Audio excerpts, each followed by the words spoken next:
Enfin, dernière partie consacrée au chapitre sur les arthropodes, métazoaires et mosels.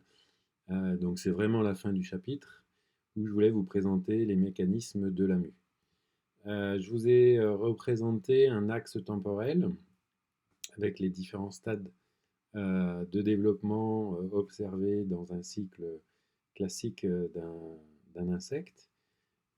À gauche, le stade œuf, à droite, le stade adulte, c'est-à-dire l'imago, et entre les deux, un nombre de stades larvaires. Ici, j'ai choisi euh, trois stades larvaires différents.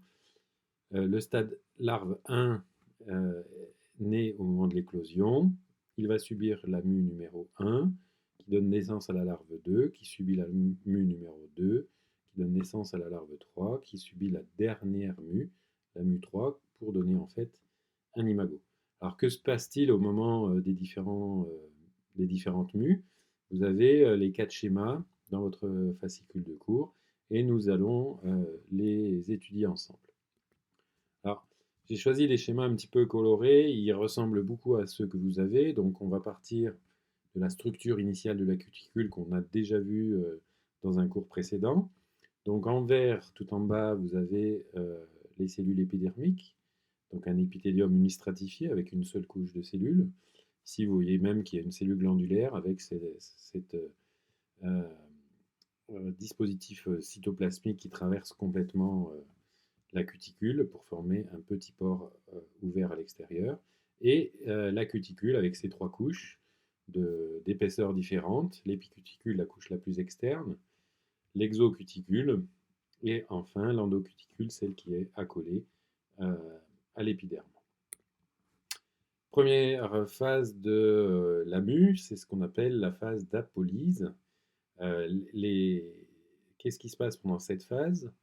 Même si ça ne se voit pas trop sur les schémas que je vous présente, mais ça se voit beaucoup mieux sur les schémas que vous avez, il y a une augmentation du volume des cellules de l'épiderme et aussi, surtout, une multiplication des cellules épidermiques. Donc on voit par exemple entre le schéma de gauche et le schéma de droite un nombre de cellules épidermiques beaucoup plus important. Euh, Autre processus aussi qui peut s'observer, ou quoi qui s'observe, c'est un décollement léger entre l'épiderme et la cuticule. Vous voyez qu'il y a un espace qui s'est libéré entre l'épiderme et la cuticule.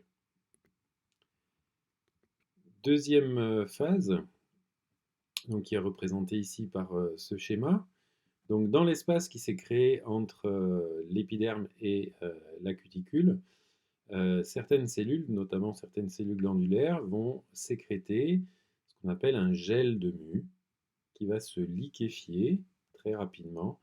Et ce gel de mue contenait et contient des enzymes euh, qui vont devenir actives dès que le gel va se liquéfier. Ce qu'on voit aussi sur cette phase, c'est que au-dessus de l'épiderme, vous avez un, un trait jaune qui représente en fait la nouvelle épicuticule qui se forme progressivement. Phase 3, donc là on est déjà sur un stade un petit peu avancé.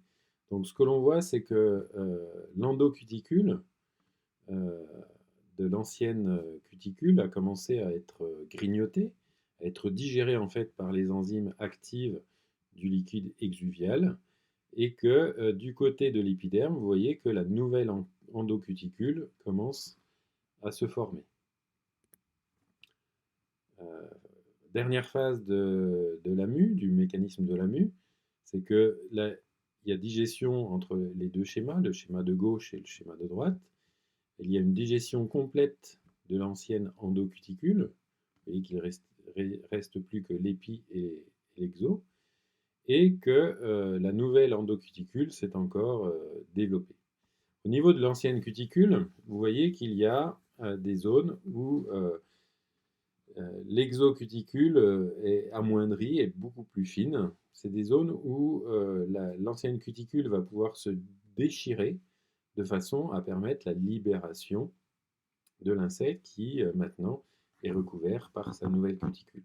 Une cuticule qui est encore très souple, il n'y a pas encore l'exocuticule qui est formée.